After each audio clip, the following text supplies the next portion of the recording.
구약 성경의 제사와 제물, 그리고 신약에서의 제사와 제물을 좀 더 가까이 접근해서 비교하는 내용으로 구성이 되어 있습니다. 오늘 주로 구약의 제사와 제물을 설명하면서 완전치 못함을 지적하고 있습니다.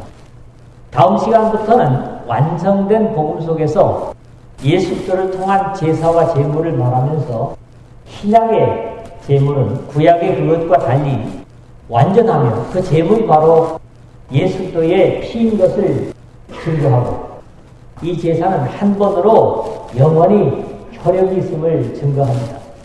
이 내용의 절반에서는 구약 성경의 성막의 도구들을 소개하고 그 도구로 이루어진 제사를 설명한 다음 그것이 장차오실 그리스도를 통한 제사의 그림자였음을 비유적으로 풀어 증거하고 있습니다. 여태껏 조금은 넓은 범위에서 옛 언약과 새 언약이 둘을 비교했다면 여기서부터는 좀 더 접근해서 세부적으로 다루고 있는 내용을 볼 수 있습니다. 그렇기 때문에 강조되는 것은 이 땅의 것은 임시적이고 사라질 보이는 것이라면 그 원형은 보이지 않는 영원한 것임을 이해할 수 있습니다. 하나님께서는 하늘의 원형을 사람들에게 보이시려고 모형적인 것들을 보게 하고 훈련해서 온전한 것에 접근시키시기를 원하시는 것이지만 한번 죄에 빠져버린 사람은 전혀 깨달음을 갖지 못하는 것으로 나타나서 안타깝습니다. 어쩌면 이 분명한 한계는 영원하시고 공의로우시며 전지전능하신 하나님과 순간적이고 소멸되어 사라질 수밖에 없는 사람과의 간격이라고 그렇게 이해할 수 있을 겁니다. 그럼에도 감사하게 오늘 우리가 이 영혼의 본질에 나아가야 함을 깨닫고 하나님의 은혜를 힘입어 지금 이 은혜 속에 있다고 하는 사실입니다. 이런 이유 때문에도 구원받은 사람들은 하나님을 찬양하는 것은 마땅하다 이렇게 제 나름대로는 확신합니다. 여러분은 이런 감격을 가지고 주님을 섬기고 있는가 한번 스스로를 점검하시기를 바랍니다. 오늘도 결론을 각자가 정리하시기를 바랍니다. 먼저 첫 번째 부분은 1절에서 5절의 말씀입니다. 이것은 첫 장막에 섬기는 도구들을 우리에게 소개해주고 있습니다. 믿음의 조상이라고 하는 아브라함과 언약을 맺으신 하나님의 약속은 그 아브라함을 통하여 네 씨로 말미암아 천하 만민이 복을 받으리니 창세기 22장 18절 하반절에 보면 이삭을 바친 후에 바로 주신 약속이고요. 네 자손으로 말미암아 천하 만민이 복을 받으리니 창세기 26장 4절 하반절에 두 번씩이나 확인하셨습니다. 그럼에도 이집트를 나와서 가나안 땅에 들어가 드디어 이스라엘이라는 나라를 세웠지만 여전히 천하 만민에 대한 하나님의 구원을 생각하지 못했고 심지어는 십자가로 구원을 완성하신 후 승천하시면서 주님께서는 제자들에게 이 복음의 전파를 당부하십니다. 오직 성령이 너희에게 임하시면 너희가 권능을 받고 예루살렘과 온 유대와 사마리아와 땅끝까지 이르러 내 증인이 되리라. 사도행전 1장 8절에 그렇게 당부를 하신 언약이 이루어져서 예루살렘과 유대의 복음의 역사가 이루어집니다. 이 명령을 직접 들었던 사도들은 그럼에도 사마리아조차도 넘어가지 못하고 예루살렘과 유대에 머물고 있습니다. 드디어 더 이상 견딜 수 없는 박해가 예루살렘에 일어나고 도망치듯이 사마리아와 이방인들에게 복음을 전하게 됨을 보면 참으로 하나님의 말씀이나 명령에 무딘 사람들을 보는 것 같습니다. 그러나 오늘의 이야기는 주로 광야 속에서 있었던 제사와 섬김에 대한 이야기들입니다. 특히 앞에서 주로 비교해왔던 옛 언약과 새 언약의 이야기는 주로 레위 가문의 제사장들과 완전한 대제사장이신 예수님에 관한 비교가 많았던 것을 우리가 봤었죠. 이러한 이야기를 전제로 좀 더 발전된 이해로 나아가고 있습니다. 첫 언약 때도 섬기는 예법과 세상에 속한 성소가 있더라. 1절에 그렇게 되어 있죠. 모세의 율법과 더불어 주어진 예법은 어쩌면 더 철저하고 그것이 어겨질 때마다 형벌은 즉각적이었음을 우리가 볼 수 있습니다. 옛 언약 속에서도 섬기는 예법은 분명히 있었고 그럼에도 한계는 세상에 속한 성소가 있더라는 겁니다. 분명 하나님께 드리는 제사와 예식이라면 하늘에 속한 성소가 있어야 할 것임에도 어울리지 않게 세상에 속한 성소가 있더라 그랬죠. 어디에나 신이라 이름 붙인 위하는 것들을 섬기는 예법이 있습니다. 이렇게 심지어 조상 숭배를 위해서도 섬기는 예법은 있기 마련입니다. 그럼에도 그러한 섬김이 세상에 속한 성소, 즉 땅에서 이루어진 불완전한 것임을 다시 확인하는 겁니다. 오늘도 하나님께 예배한다는 예식들과 모임은 교회마다 있습니다. 그러나 이것이 진정 하늘에 속한 예배인지 세상에 속한 것인지를 바로 확인할 필요는 있습니다. 나머지 2절에서 5절은 앞에서 말한 세상에 속한 성소의 구조와 도구들을 그대로 소개하고 있는 것들을 볼 수 있습니다. 예비한 첫 장막이 있고 그 안에 등잔대와 상과 진설병이 있으니 이는 성소라 일컫고 2절에 그렇게 되어 있죠.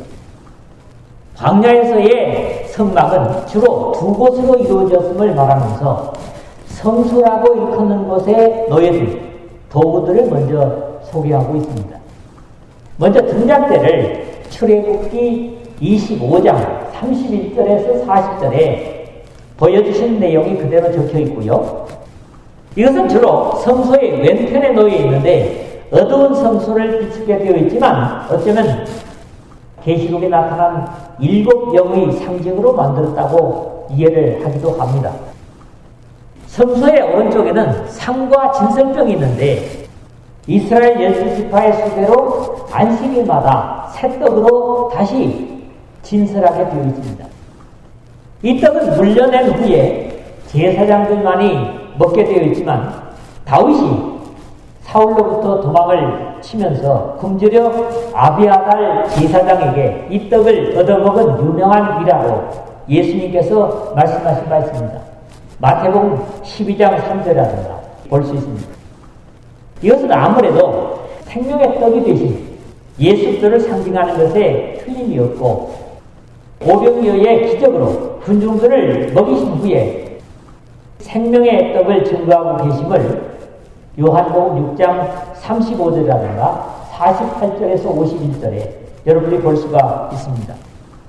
공교롭게도 이 오병이어의 기적 후에 남은 조각이 12강두리에 거는 것도 우연한 일이 아닐 겁니다.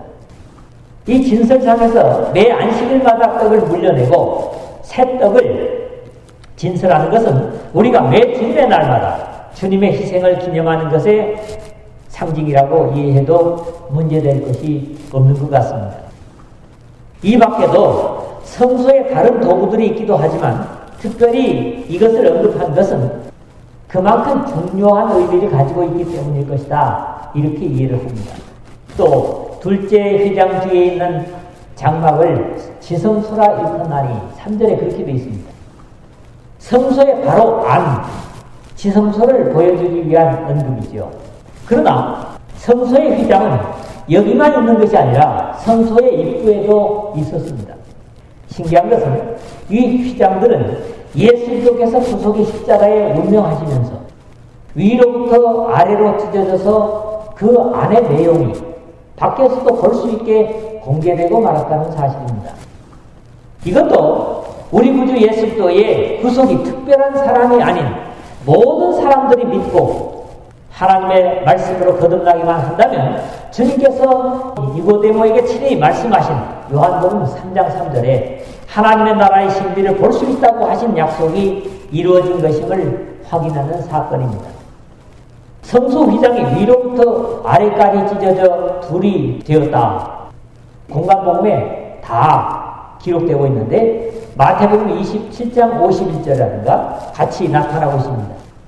아래에서부터 찢어졌다면 사람들이 찢었다고 할 수 있겠지만 위로부터 아래까지라는 것은 분명히 하나님께서 친히 찢으신 것이 분명하고, 이렇게 성소 안을 천하 만민이 들여다볼 수 있도록 공개하신 것 역시 큰 의미를 가지는 사건이었다고 봅니다. 여기 지성소라고 그랬는데 그 히브리 말로 코데시 또는 헬라어로 쓰여지기를 하기온이라고 쓰여졌습니다.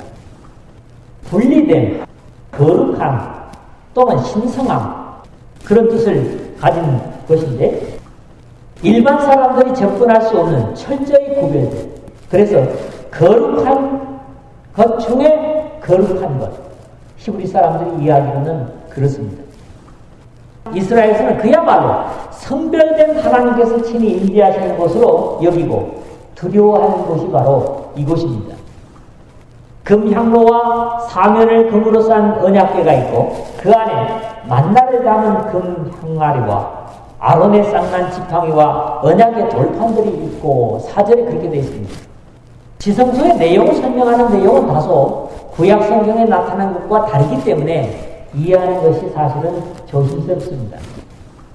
앞에서 지성소라 하였지만 지성소에는 법궤와 그 안에는 모세가 시내산에서 하나님께서 친히 써주신 언약의 돌판 둘만이 있는 것으로 출애굽기에서 민수기까지 기록하고 있기 때문입니다. 사면을 금으로 싼 언약궤 안에는 사실 언약의 두 돌판 외에는 아무것도 들어있지 않았습니다. 그 궤 안에는 두 돌판 외에 아무것도 없으니 이것은 이스라엘 자손이 애굽 땅에서 나온 후 여호와께서 저희와 언약을 맺으실 때에 모세가 호렙에서 그 안에 넣은 것이더라. 열왕기상 8장 9절이라든가 역대하 5장 10절에 솔로몬이 성전을 지은 다음에 이렇게 묘사하고 있습니다. 여기 거론되는 금향로, 만나를 담은 금항아리, 아론의 쌍난 지팡이는 사실 지성소에 있는 기물이기보다는 앞에서 거론하다만 등잔 때나 진설병의 떡상과 함께 바로 지성소 앞의 성소에 있는 성물들로 그렇게 보입니다. 만나를 간수할 것을 명령하신 것을 봐도 또 모세가 아론에게 이르되 항아리를 가져다가 그 속에 만나 한 오멜을 담아 여호와 앞에 두어 너희 대대로 간수하라. 출애굽기 16장 33절에 하셨고요. 또 거론된 아론의 쌍난 지팡이에 대해서도 여호와께서 또 모세에게 이르시되 아론의 지팡이는 증거궤 앞으로 도로 가져다가 거기 간직하여 반역한 자에 대한 표징이 되게 하여 그들로 내게 대한 원망을 그치고 죽지 않게 할지니라. 민수기 17장 10절에 명령하셨기 때문입니다. 결국 이 복음의 완성 후에 과거를 돌아보며 완벽한 제사와 속죄를 비교하는 데 있어서 이런 완성되어 없어진 것들의 사실을 확인하는 데 시간을 많이 할애해야 하는 중요성이나 필요성을 느끼지 못하기 때문에 이 정도로 진행을 하고자 합니다. 그 위에 속죄소를 덮는 영광의 그릇들이 있으니 이것들에 관하여는 이제 낱낱이 말할 수 없노라. 5절에 그랬죠. 이 속죄소, 카포레스, 히브리 말이고요. 필라스테리온, 헬라어로 그렇습니다. 속죄하는 것, 화해시키는 것, 죄를 가려우는 곳, 화목의 장소, 자비의 보좌 등 영어 성경들도 그렇습니다만 여러 가지로 번역이 되고 있는 그런 낱말입니다. 덮는 영광의 그룹들이 있으니 그랬는데 지성소에 안치된 언약궤의 윗부분을 가리고 있는 순금으로 만들어진 양쪽에서 서로 마주해서 날개를 편 한 쌍에 천사의 형상이 설치되어 있습니다. 출애굽기 25장 17절에서 20절에 보면 그렇죠. 1년에 단 한 번 대속죄일에 대제사장이 지성소에 들어가 자기의 죄를 위하고 이스라엘의 죄를 위해 속죄를 하는 장소로 그 두 그룹 사이를 하나님의 보좌로 여기고 또 거기서 하나님은 사람을 만나시겠다고 말씀하신 내용도 기록되고 있습니다. 출애굽기 25장 22절, 30장 6절, 그리고 민수기 7장 89절을 여러분들이 참고하시길 바랍니다. 이 말을 하면서도 마지막으로 이것들에 관하여는 이제 낱낱이 말할 수 없노라. 그렇게 설명을 더 이상 하지 않을 것이라고 하는데, 이런 것을 설명하고자 하는 것이 이 히브리서를 기록하는 목적도 아니고, 죄인의 참속죄가 예수 그리스도의 희생에 의해서 이루어짐을 그림자적으로 행했던 것들을 예로 든 것뿐이기 때문입니다. 이 복잡하고 요란스러운 구조와 그 속에서 행해지는 두려운 제사를 통해서 사죄를 받았던 과거의 성막의 제사를 보면서 오늘 역시 우리가 얼마나 더 감사하고 충성해야 할까 하는 각오를 드리게 됩니다. 두 번째는 6절, 7절입니다. 첫 장막의 제사를 말하고 있죠. 앞에서 본 대로 성수가 준비되고 제사장들이 의식을 행하는 내용이 시작입니다. 그럼에도 여기서도 자격과 가능한 일이 나눠지고 있습니다. 물론 성소에는 일반 백성들은 들어갈 수 없고 제사장들만이 각자에게 가능한 역할을 감당하는 것이 새언약속의 일꾼들과의 차이로 보여집니다. 이 모든 것을 이같이 예비하였으니 제사장들이 항상 첫 장막에 들어가 섬기는 예식을 행하고 6절에 그랬습니다. 첫 장막은 성소를 말하는 것이고 여기에는 주로 제사장들이 매일 하는 일과 한 주간에 하는 일이 정해져 있었습니다. 여러 가지 제사를 드리는 일 외에도 매일 할 일은 아론이 아침마다 그 위에 향기로운 향을 사르되 등불을 손질을 할 때에 살을 찌며 또 저녁 때에 등불을 켤 때에 살을 찌니 이 향은 너희가 대대로 여호와 앞에 끊지 못할지며 출애굽기 30장 7절 8절에 그렇게 되어 있습니다.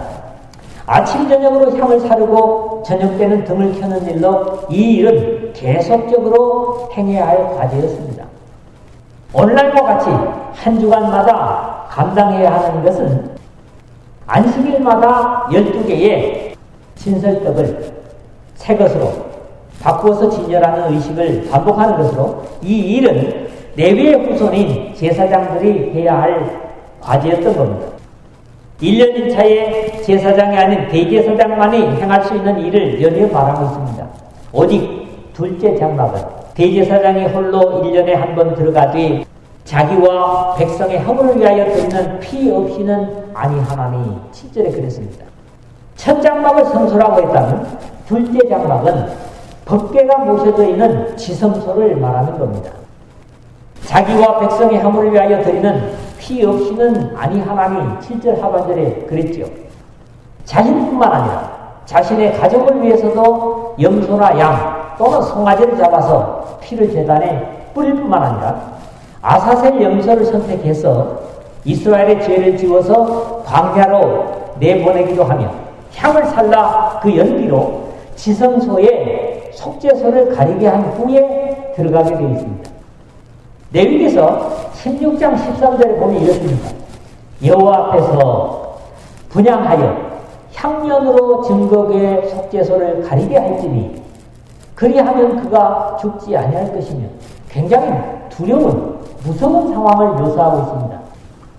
여기에서 독특한 것은 지성소에 들어가기 위해서는 태워 바치는 번제나 기타의 제사보다는 주로 피를 뿌리는 것으로 묘사해서 죄를 속죄하는 의식에는 피뿌림의 의식이 주로 사용되고 있는 것을 구약의 율법에서 본 겁니다.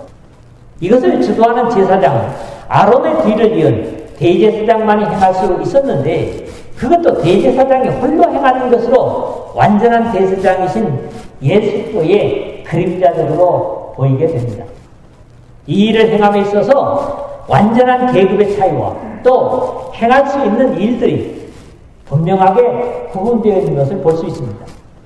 성소와 지성소, 백성들과 제사장, 또 제사장과 대제사장, 결국 이런 구별조차도 예수의 구속으로 허물어지고 우리 모두는 같은 위치에서 영광스러운 하나님을 예배하는 데 있어서 대제사장이신 예수와 더불어 왕같은 제사장직을 감당하게 된 사실을 우리가 얼마나 감사해야 되겠습니까? 세 번째 내용은 8절에서 10절까지입니다. 여기서는 완전한 제사의 비유적 모형이라고 과거의 성소와 성전 그리고 제사를 말씀하고 있습니다. 오늘의 마지막 부분에서는 앞에서 봐왔던 것들을 성령을 통해서 영적으로 이해하는 것을 소개하고 있습니다. 첫 장막과 둘째 장막 그리고 제사장들과 대제사장이 행한 것들을 오늘의 복음 속에서 이해시키려고 하는 겁니다. 성령이 이로써 보이신 것은 첫 장막이 서 있을 동안에는 성소에 들어가는 길이 아직 나타나지 아니한 것이라 8절에 그랬습니다.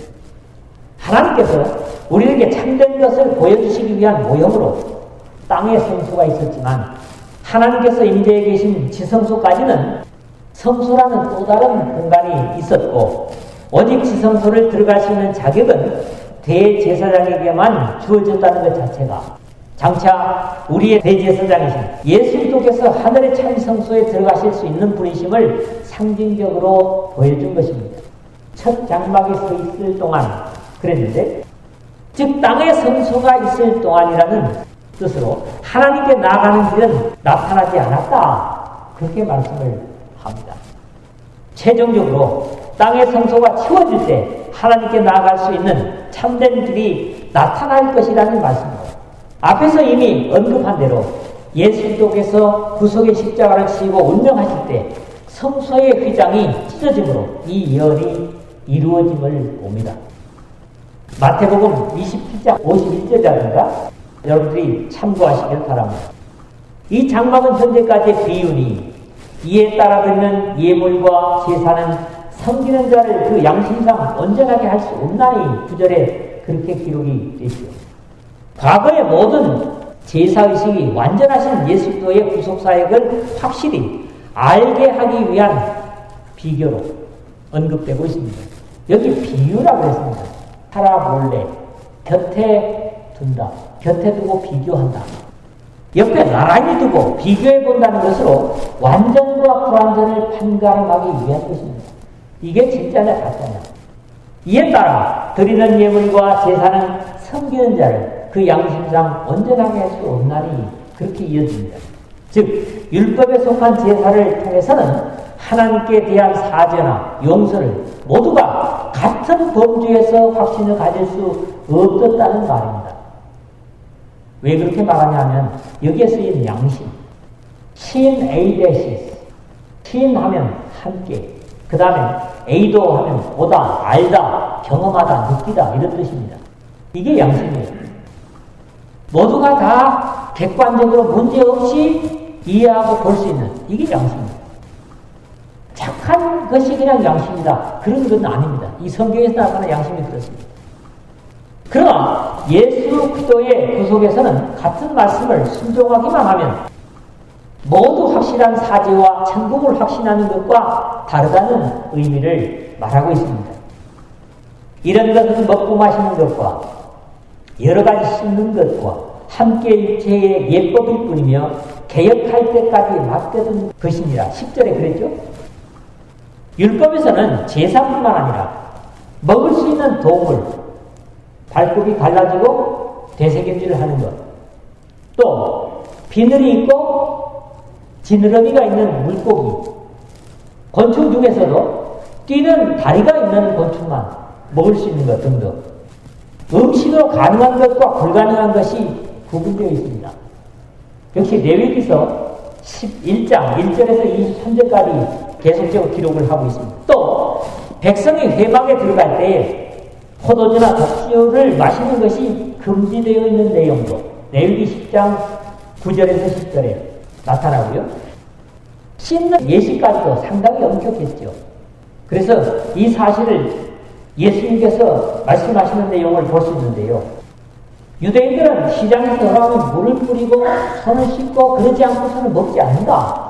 이런 말씀을 예수님께서 빗대어 하신 말씀이 마가복음 7장 2절에서 5절에 말씀하시고 계시는데 여러분들이 참고해서 보실만 합니다. 레위기 11장 24절에서 40절 그리고 16장 24절에서 26절까지의 내용을 두고 하시는 말씀이기 때문이죠. 그러나 그것은 다만 육체에 관한 예법으로 내면의 정신이나 영혼을 깨끗게 할 수는 없었다. 이렇게 오늘 히브리서 기자는 말하고 있습니다. 예수께서 음식 먹기 전에 손을 씻는 이스라엘에 의식을 두고 말씀하시기를 이는 마음으로 들어가지 아니하고 배로 들어가 뒤로 나갑니다. 이러므로 모든 음식물을 깨끗하다. 마가복음 7장 19절에 하신 말씀에서도 의식상으로서의 계율들이 영혼에 영향을 없음을 가르치시는 교훈입니다. 이게 마지막에 쓰여지는 단어가 많은 교회들에게 지금까지도 귀하게 사용되어지고 있는 표현입니다. 그게 뭡니까? 개혁할 때까지 맡겨둔 것인가 한 것. 여기 개혁이라는 말을 우리가 반드시 이해를 해야 될 것 같습니다. 이 말은 디오고시스 하는 말입니다. 무슨 말이냐면 비정상이 된 것을 본래의 정상적인 상태로 회복시키는 것을 의미합니다. 그래서 개량, 개선, 개혁, 새질서 그런 낱말입니다. 그러나 이것이 영어로 쓰여질 때 리폼이라고 쓰여집니다. 폼을 다시 한다는 그런 말이죠. 그래서 이런 말보다는 restore, 다시 본래로 돌아가는 회복이라는 말이 더 적절하다고 저는 이 말씀을 이해합니다. 그러니까 리폼이라고 하면 뭔가 새롭게 형태를 가지는 것으로 그렇게 오해할 수 있는 소지가 있지만 회복이라면 본래 상태로 돌리는 것이기 때문에 더 합당하다 하는 얘기죠. 다만 여기서 의미하는 것은 죄로 인해서 하나님과 비정상적인 상태에 있던 사람들을 정상적인 상태로 회복할 때까지 선박의 예식을 허용하셨다는 그런 의미입니다. 그러므로 역시 이것을 가능케 하신 예수도의 구속의 때까지라고 이해하면 옳을 것입니다. 결국 율법 속에서의 모든 개념은 예수도를 통한 완전한 사죄의 은혜를 그림자로 보여주신 것에 불과합니다. 그러므로 우리 주님으로 말미암아 완전한 사죄와 구원을 누리는 우리는 더욱 큰 확신과 감사로 이 땅에 죄와 상관없이 자신을 바라고 기다리는 자들을 위해서 다시 오실 예수들을 기다리고 감격하며 또 예수들을 나타내는 그런 삶을 살아야 할 것입니다. 고정되어 있는 성소와 지성소의 삶이 아니라 우리는 이제 우리의 몸 자체가 살아계신 하나님의 성전이 되었기 때문에 움직임이 하나님 앞에 영광을 돌리는 거룩한 그런 제사를 매 순간 드리는 여러분 모두가 되시기를 주님의 이름으로 축복합니다.